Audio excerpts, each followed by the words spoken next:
as usual, since this is my movie, I'll start, Okay. and I just want to talk about childhood. Okay. So, this movie's obviously coming of age story. Um, some would say it's more of like, or it's like a fantasy. Um, and it's very nostalgic, at least for me, because it made me think of my childhood and our childhood. Um, because I feel like at least part of our childhood, especially in Alaska, was sort of whimsical, Yeah. and I feel like we both, or on, I feel like Alaska to me is a very whimsical place because I was very young and we used to go outside and play manhunt and just go to that playground that was like less than 100 feet from our house. Hmm.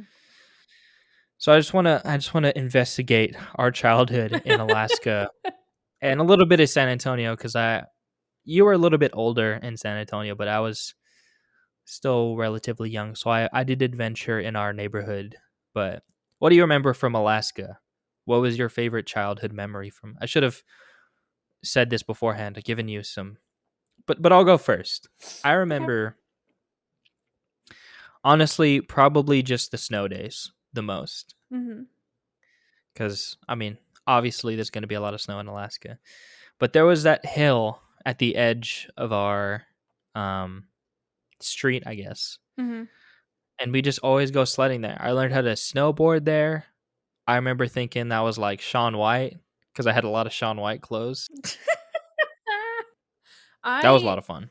well, I do remember lots of like adventures, and it feels like we Right. live on a military base. It feels different than it does feel. I don't know. It feels like a gated community, but to the like the highest level because we I think we were able to explore a lot more than Right. other kids probably could. So we were able to like be, and I don't know, Alaska just feels like wilderness because there's so much wildlife that are just like roaming around. Like there's moose everywhere. I feel like we were really spoiled in the trips that we took because I remember stuff like that of exploring our own home and going into the forest and whatnot. Hmm. Um, but a big thing I remember is the trips that we took. And Right. yeah, I don't know. We just got to see these beautiful places like glaciers. We camped all the time, and camping was its own adventure too. You just like go onto these little trails and you fish, and I don't know, just like yeah. I did like the area that they were at whenever they like camped by the shore. Like Right. that did look very much like Alaska to me. Especially the place that we used to camp at. But yeah, I guess I didn't think about that in terms of how whimsical it was because yeah, it was pretty whimsical.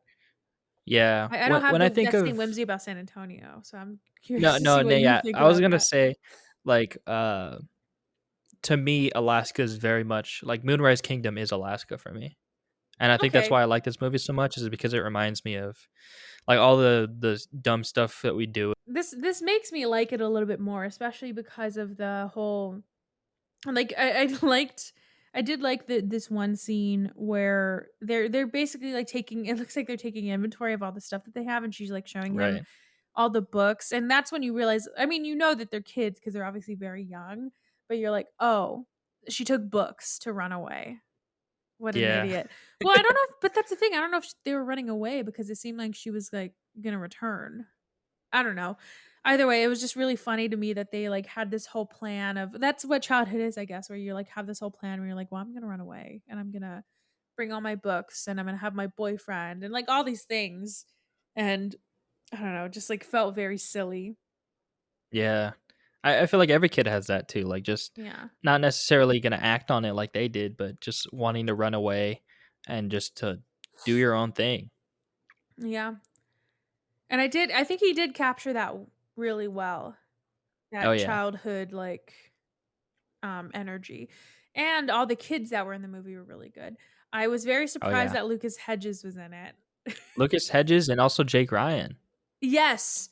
Yes. I almost I screamed was when I like noticed that was him. also just the whole, like, not wanting to grow up, like, I mean, granted those kids were pretty mature for their age, I'd say, but like they didn't want to grow up. They didn't want to like the people around them, like the adults in their life were like examples of what being an adult was like. Like her mom Yeah. was a cheater, her dad wasn't happy, and The chief was uh sad. yeah, all of that just like the adults in their life just showed them growing up is lame I was and gonna and say not wanting to leave that. I don't think I would argue that they didn't they did wanna grow up. Because, I mean, that's what running away would signify, that you are a grown-up now and that you can handle it. I would say they just didn't wanna be grown-ups like their parents were, or like the people in their town were, because I Right. think they were like, you're not I don't know if you can teach me how to be an adult because you're not even doing it right, you know? Right. Yeah, I see that. I don't know, it just this movie just reminds me of Alaska so much, and I miss it. I do And I too. wanted to say, the part of this movie where it's like the going on adventures reminds me a little bit more of San Antonio, but it's more of like a mid-90s vibe because I would skateboard around. Maybe that is a good, I guess, indicator of his style.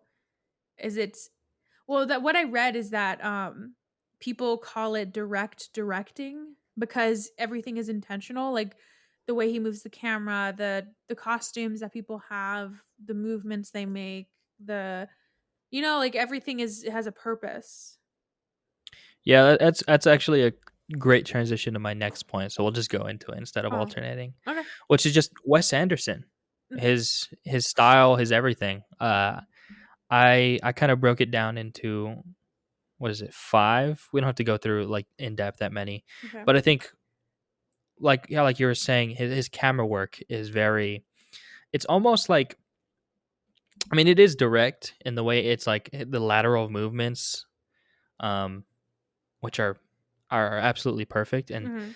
it's like he is like coined that where he's like treating the real life houses like a dollhouse. Yeah. Kind of like in Hereditary Mhm. in a different way though. Just like the transition is just so perfect. And he does it like even in I mean all of his movies I'm pretty sure. Mhm. And I also wrote about his dialogue. His dialogue is also very matter of fact. Mhm. Like Yeah. the way his characters speak. It's like so fast paced and they just say it. Actually, we know him a lot better than you. He's emotionally disturbed because his family died. They just say the shit. It's so Yeah. funny. I love it. It's very Um direct. That's why it's called direct directing. exactly, especially with the framing. It's very uniform and I love it. Very Well, uniform and very symmetrical. and how they describe it in that I should have like found the article, but how they describe it is, and I think I have the no, I don't have the quote from it. Is that he's showing you what he wants to show you, like directly what he wants to Oh show yeah. you, and just the way his camera moves, you can picture him being like, "I want you to like look here, and then that, look at that." Like he's like pointing, Mhm. but with his camera. And then my last 2 notes about this are just the music and the colors, Hmm. just like those technical aspects. The music, I don't I wanna be able to find music like this. It's just so perfect the way it's, like, upbeat, but not at the same time. It just fits so well. I also brought my lefty scissors because I'm left-handed. I Hmm. want that skill. I want it. And then the colors, it just fits so well for every movie. Like, Grand Budapest Hotel is Or like more amazing. cold colors, and I Yeah, feel this like is certain movies have certain colors for him. Like this one to me it's yellow. yeah. They're this and Fantastic Mr. Fox are just autumn for me. Yeah, that one I think of orange. Yeah. Man. Grand Budapest to me is like a is blue. So that's Wes Anderson for you. That's all I Yeah. have. Well, that's a good talking about his style is a good way to start mine because I want to talk about developing your own unique style. What I wanted to get into is to teach people, at least from my experience, I'm not an expert, but this is how I've done it. How to develop your own unique style. But this can be in anything. For me, it's mostly in like graphic design. But you can use this for film, for photography, music producing, anything. And yeah, like I said, caveat, this is only my own experience and I am still learning, so there's still a ton of stuff that I need to do. But I break it up into I think 4 points or four like tips, I guess. But the first is to get inspired. So when you see something that looks like what you want to make, for me it's a lot of Pinterest stuff. So I pin it. But you want to make sure that you stop and take it in. So, like I said, if it's a painting or if it's a graphic design, save it somewhere. If it's a painting, examine every part of it. If it's a movie, don't just watch it, but like analyze it and talk to your friends about it. If it's a shop sign that you really like, take a picture of it so you can have it saved. Just make sure that you're always taking it in and not just being like, oh, that's cool. Especially if it's something that you're like, oh, I want to make something like that. And then under the get inspired, you also want to seek inspiration. So make it a point to seek out things. Um, Not just things, but people and places that inspire you to create. So this is why I don't know if there's something that you like to do, Anthony, but I when I'm designing, I love to listen to music or podcasts because I can't be by myself for a single second. But also, I just like to seek out ways to get inspiration and to just collect information that I can use in other creative like aspects of my life. I don't know. What do you typically do? I don't know if it's in computer engineering if you can have your own style, but is that something that you've been like having to do or not really? uh I mean, there's like, for me specifically, because I want to be like a software engineer, it's more of like the apps or software that you create. So Mm. it's just like coming up with ideas, which I'm not really good at. I can take someone's idea and use that. So it's normally people come up to me. I mean, you've done it before. It's like, hey, I Yeah. want this. I need this to be built. Build it for me. But I I try use to get into music, that. Oh, you listen uh, to music? not necessarily for software development, but whenever I want to make a video or a TikTok or anything, I'll try to find music that'll fit a scene, or I'll think of a scene for a specific piece of music. That's what'll happen. Well, there you go. And I guess a way to get inspired is to just listen to more, but be intentional with it, right? Like if it's going to Mhm. be a TikTok, then listen to TikTok sounds and try to maybe once a day come up with an idea that Right. has to do with a TikTok sound. Two is to make stuff that you like. This okay, so this kind of sounds dumb on the surface, but when you're a creative, this is actually really hard to do. And that's a big part of what stopped me from finding my own style is having to create for other people. So kind of what you're saying, like people giving you ideas, because it can be kind of a crutch sometimes. Especially and if you're in a creative role in your day job, it can be kind of hard to Right. do your own stuff because you're just wanting to please your client. And so once I was able to make something for myself, I was able to create a look that I loved 100%, but it was really hard to do that because I was really bogged down with like the idea of, oh, well, this person won't like it. Or I can see one person being like, oh, this is too simple. Like I still, even though I'm only creating for myself, I still have these other people and voices in my head telling me how bad what I'm making is. Yeah. Um, but the beauty of having a vision is when other people vibe with it too. So even though I'm still refining my style, I do notice the increase in confidence in myself that I have because I'm, creating my own style and I'm being confident in it. That translates directly to the confidence that other people have in me. So to Right. bring Wes Anderson back into the whole story, I mean, the only he could be trying to make like imagine he is at the beginning of his career and he made a movie like Moonrise Kingdom and one person told him, "Yeah, I don't know, it's not for me." Cuz there's always going to be somebody that's like, "I don't know, it's not for me." But if he would have let that make like bring his confidence all the way down, then we wouldn't have had the other movies that he had. We wouldn't have had this distinct like style that he Right. has. So you just got to keep Yeah. pushing through. And Yeah. The that way the goes way to I my see oh it. sorry. No, Mhm. I'm sorry. I just want to quickly say, like, I don't know how well this applies to other creative arts. But I think for like making video content or films, the way I see it is I always want to make stuff. I mean, just like to what you're saying, is stuff that I want to watch, Mhm. stuff that I would enjoy watching, even if it wasn't me creating it. Or I think Yeah. I don't remember who it was. I want to say it was Andy Kaufman, but this really famous and really good comedian, a lot of the stuff he did, he said that I mean, everybody, not everybody, but he had so many people that loved his work, but he said that, or I don't know if it was him saying this, but he only really wanted to make one of his friends laugh. Like everything he did was just to make one friend laugh. But other people loved it so much. So like Right. if you're that one person that you're like, "Well, I'm just making this because I like it." That could be enough. So, keep doing it. You All right, never so know. next is to make this is the best piece of advice I've ever gotten about creative things, about making something creative. And it's to make a shitty first draft.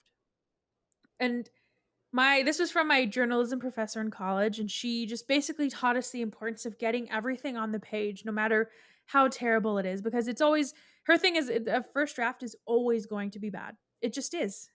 And it's so much easier and less overwhelming to accept that, because you're like, okay, I can form something that's really shitty into gold because I have the idea there. I can see the potential. And so I'm able to, like, work from something that's not an empty canvas. But if you try to make gold on your first try, you're never going to be able to do it. And a lot of people never Right. get to define their style because they stop when they don't like make something they like. Like the first time they try something, they're like, "Oh, but I didn't like it." Of course, you're not going to like it. Nobody likes anything the first time they try it. Yeah. And failing is just it's so essential to the process. So you're going to go through many iterations of your own style before you find something you're happy with. I mean, just ask me how many fucking website designs I've been through with my own website. I've been through so many. I just changed it right now, but like that's what you have to keep doing to find something that you're happy with and to evolve into a style that feels like you. I mean, I Yeah. would love to see Wes Anderson's first film. I can't imagine, or like a first iteration of whatever script he would write. I can't imagine it's as good as the final draft.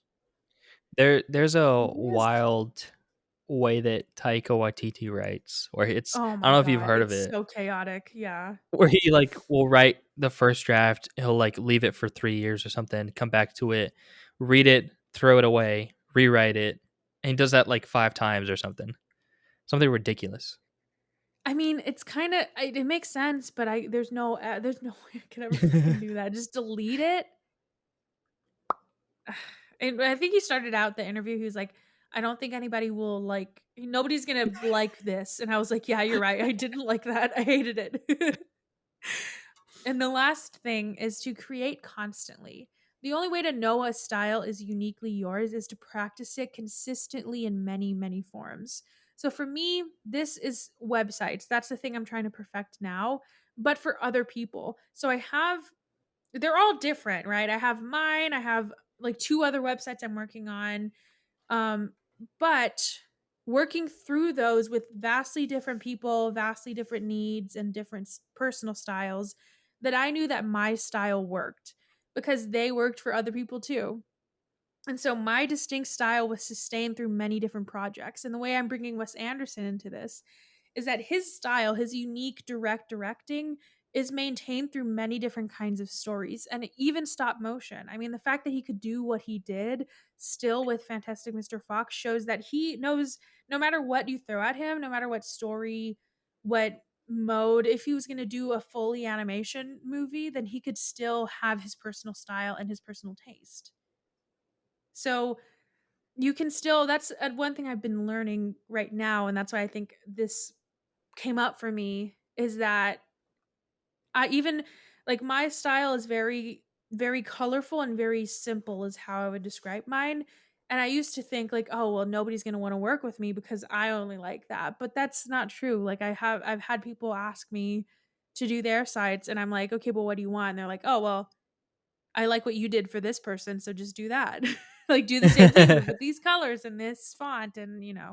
So, yeah, I mean, just don't think that. I think my whole thing is if your style is quirky, or if you think it's like a Wes Anderson in that it's too quirky, it's too unique, it's too different than what than something that people would like, then you're wrong. Somebody is going to like it. Does that Yeah. make sense? That Like, yeah, there's no way to know unless you put it out there. exactly. But yeah. Okay, but last part is that these tips are, I mean, not to brag, but these are fantastic. But how do you know that you've created your own style? Like, how do you know when you're done? Um the trick, well, not the trick. The funny thing is that I can't tell you. Trick is you haven't, okay? Exactly. You're not original. Forget everything I just said, and we're gonna redo it right now. I'm gonna delete everything. But yeah, I can't tell you that. And I have a little quote from an article that I read, and it says that Wes Anderson's style is Wes Anderson himself. He is a hardworking, thoughtful human who is focused on his imagination. His visuals are an extension of his own psychology. Anderson is those clothes, those Zoo, Adidas, I don't know what those are, those record players, those memories. They're like basically this person, I'm not quoting anywhere, but this person is saying that the style is him. Like that's how he knows that his style is uniquely his and it works, is because it's him. And so when you're creating, you're just basically packaging little parts of yourself for people to consume. So it's not for me to say if your style is wrong or not. But what I can tell you, if you were to present it to me, is if it does or doesn't feel like you. Because the thing that's hard about creating something like a movie is that people all around you are always going to have opinions about what they think, and they'll think that it overrules your creative integrity. But you have Right. to be a champion for your vision. And that's the only true way that you know your style is completely yours, is if you can defend it in that way. Because if somebody's telling you, "Oh, well that pink is not right." You're saying, "Well, that pink is my soul." How dare And you so come it's from my right for me. soul? But do you know what I mean? Like basically you people will, and the thing I always say, not on the podcast, but is that people know when you're not being real with them. My popular You know, I've catchphrase. always said, You know actually, I it. need to do that every time. And you know what I've always said? I don't like Moonrise Kingdom. No, I'm kidding. And what I do say in my personal life is that people know when you're not being real with them. Like people will know if somebody was like, I'm gonna make a Wes Anderson type movie, they're gonna know it's not his, they're gonna know it's a phony, and they're gonna know it's not you, and it's not him, and it's somebody imitating him. So you need to be able to defend your own vision, and to, like, after you create it, basically. Yeah. There you go. Ah, man. Are you ready to create your own style? We're gonna do it right now. No, I'm kidding. Yeah, I'm ready. I'm prepared. But there you go. Those are just like ways that you can start doing that. The next thing I have is completely different than what I just talked about. But it is something I think is a fun way to end talking about this movie. It's just talking about the different characters that Wes Anderson constantly has in his movie. Not characters, I should say actors. But he has basically the same people on speed dial, it feels like. So that's what I've called Wes Anderson's speed dial list. So I only have a few that I thought of the top of my head. I figured you would know more, but the first one is Owen Wilson. Although a fun fact I learned is that this movie is the first time he's never been in one of his movies before. Dang, that's messed up. I He could have know. easily been in this. I know. Even just like a voice or something.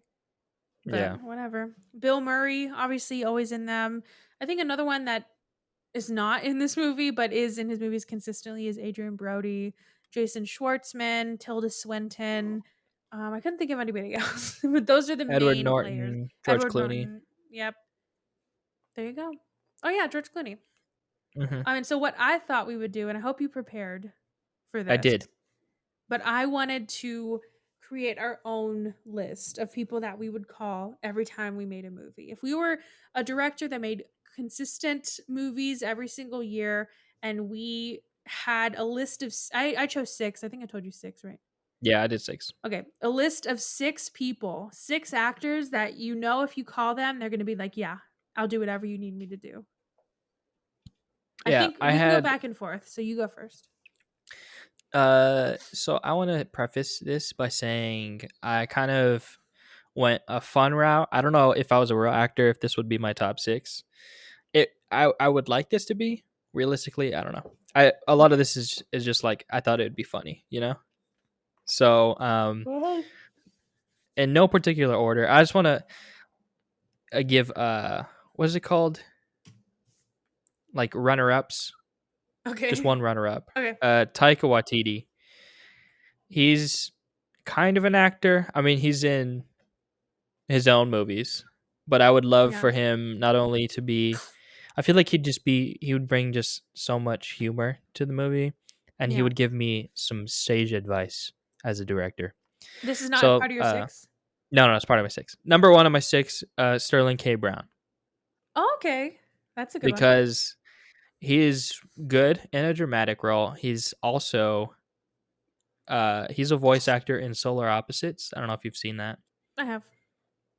In season, I think both seasons, but in season 2 he's like hilarious. So mainly for that, but he's also amazing. Just an amazing actor. That's good. Okay, well, I also want to runner up because I didn't know we could do that. But Well, I somebody, wanted to shout out. well, I think that's a good rule, or not rule, but that's a good shout out because I was like struggling on putting this person in because I would want them to act in it, but I also just want their advice. But my runner up would be Regina King Mm, because I just feel like yes. no matter what movie she's involved in, it's always going to be good. And so I just would want her advice. But my number one is Toni Collette.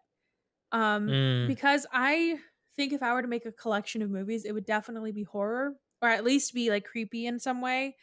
And so she's a must. Like I would need her in that. oh yeah, for sure. And she's funny, so if I want to do a comedy, then she could do that. Yeah. Okay. Uh, I also wanted a variety of people, you know, all shapes and sizes and ages. So number 2, Noah Jupe, who I don't even know what Honey that is. Boy. Oh, He's the good kid in pick. Honey Boy. So he would be good. He can act. I really like him in Honey Boy. So I don't work with children, but no, I'm kidding. My number two is Oscar Isaac. Purely uh because I would need him to do another role like Ex Machina. I knew you were gonna pick him. Yeah, I There's think there's there's like a some couple surprises in people. here. There's a couple people I knew you were gonna pick. I have some surprises as well, but I that's a don't good pick. think I think I know who you're talking about, and I'm not gonna pick a lot of those people. I think the rest of Oh, mine are okay. pretty much like big surprises. Okay. But please go Okay. on. Who? Why did My you number pick Matthew 3. McConaughey? Tell us I about was actually runner up. he's too He busy. actually was a runner up, and I'll say why. Number 3, Aubrey Plaza. I almost picked her. She is really good in Safety Not Guaranteed, and I'd Mhm. want her to play a similar role, or I don't know. She's fantastic in Parks and Rec. She has a good. A lot of these actors have good ranges. Yeah. I mean, I'm sure actors like they need to be an actor, but Well, you'd be surprised. I mean, there's some people that I would never hire to do like a comedy. that's true. That's true. So Aubrey Plaza, and I want to see her new movie. Oh, Black Bear? Yeah, Black Bear. Sam. Oh, that made me think I should have picked Christopher Abbott, but I did not. Okay, Continue. Daniel Kaluuya. I Mm, don't need to explain that. shout out. I wanted to pick him, but I knew you were gonna pick him as well. Mostly because of the whole like obviously horror thing, but Hmm. also he's a great actor and he's an Oscar award winner now, but Amen. he just also seems like such a good time. Oh I just yeah, want he'd people be that I would amazing want on to hang set. out with. Yeah. Yeah, I had trouble not just picking. I had to like diversify this um cast list, I guess. Go on. Um, I Dev Patel. Oh, that's such a good one. Yeah, I didn't pick him. Yeah, he's amazing and everything, and I'm so excited to see him in The Green Knight. So That's a good one. yeah, there you go. All right, my next one is Stephen Yeun. He's Yeah. so good. So he's such a good actor. I mean, he also nominee, but he also is very, very good at comedy. He started out in improv, I think, Oh, which really? means which means he's very good at dramatic roles, obviously. So I need a bit of both. I think that's a big thing for the movies that I would make is that I need somebody that is good at the dramatic stuff, but also can have like a funny moment or two. But I think I don't Oh, know. I okay. would have to because I would want to make like funny horror films or like horror films that have a lot of comedy in it. So I need somebody that can do that. I also don't know I how good I am at writing, so I would need somebody that can like improv. Please make this better. I Yeah. mean, I did not think about like what kind of movies. I just was like, who would be fun to have in a At movie? first I did that, but then I was like, "Ah, but I that's what I meant about like I I don't know. see. Like I think I first was like, oh, Tony Collette, obviously. But then when I started to get into it, I was like, yeah, what kind of movie am I trying to make? Because this person, I would love for to just hang out with them, but do I want them in the kind of movie I want, you know? I don't even know what kind of movie I'd make though. But Or you can just I have think the this environment cast is that you good. want. You know, like at least This for is a good me, environment. oh yeah. And for me, I wanted somebody or I guess a cast that wouldn't be scared to be like to give me ideas or to be very collaborative. Because I feel like every actor says that in an interview, oh, the environment was so collaborative. But I don't think they actually mean it. But I actually want them to like tell me what they think. Yeah. And I think my list um is also of like characters that I really like in the shows or movies that I've seen them in. Coming in at number 5, or not number 5, but just the 5th one on the list. No order. Linda Cardellini. I really like Oh, her that's in Dead good. to Me. I really love her character in Dead to Me. Good pick. And I'd probably want her to play a similar role. Or I don't know. I like her in that show. My next one is Regina Hall. I don't Oh. know how she's not in every movie. She is a fucking star. She is so goddamn funny. There's this one video that replays in my head and it lives in my head rent free where I don't even know what it was for, but it was like for some skit with her and I think like Kevin Hart or something, or I don't know. But every time there's like some always a joke that she does during interviews or there's like little bits that she does and she's so goddamn funny. Ugh, she's the best. Okay. But yeah. Okay. This is probably runner up Matthew McConaughey. But Brad Pitt. Okay. But only I just wanted someone really famous but have a really, really obscure role. Or like a Deadpool 2. That's why I Mhm, picked Brad Pitt, because he's in Deadpool 2, but for like what, 15 frames or something like that, mhm. where he's the Invisible Man. That's He could fund it. He could get the funding. He's also a producer. Yeah, there you go. All That's the right. collaborative environment. Okay, my last one. I think it's a very I think this one is very surprising. But my last one is Lana or Lana Condor. She is the girl from those To All the Boys I Loved Before movies. The Oh, main girl. Cuz she I don't know how people don't talk about this constantly. And those movies like they're eh. The first one's really good. The rest of them are like eh. But she is so good in them. She is like okay. amazingly like she's like the breakout for me. And I don't know why the person to break out of those movies and to get a bunch of roles would be Noah Centineo. But if you haven't seen those movies, just watch them just for her because she is so good. I don't think I've seen the second one, but from what I remember in the first one, she was pretty good. I got to rewatch Another I think this is just a collection of like how are they not in every fucking movie? I don't it. get it. But yeah, I'm very happy with these. And I think another runner up for both of our lists, I would hope, is anybody from the acclaimed show Antisocial Distance. Oh, yes, of course. That is a who's who of. Oh, I know that guy. I love that. Oh, yeah, I remember them. I Or like, love that. what are they? What are they in? What are they in? What I've are they seen in? them Tell me. before. I've seen them before. Yeah, Yeah. IMDb, hurry up. There you go. Where can I watch Antisocial Distance? You can go to antisocialdistance.com, or you can even go to passover2020.com. We got that. Let's end it Okay. with Moonrise. I love it. It reminds me of my childhood. Very nostalgic. So that's why I like it. I don't know. It's not my favorite of his, and I think it's just a movie that like it. Okay, it kind of bores me, but not because of any fault of the movie. I think it's just not my thing. Right. But there, yeah, like I said, there's some parts that I really liked. It made me laugh a lot. Yeah. I forgot Frances McDormand was in it. Me too. Yeah.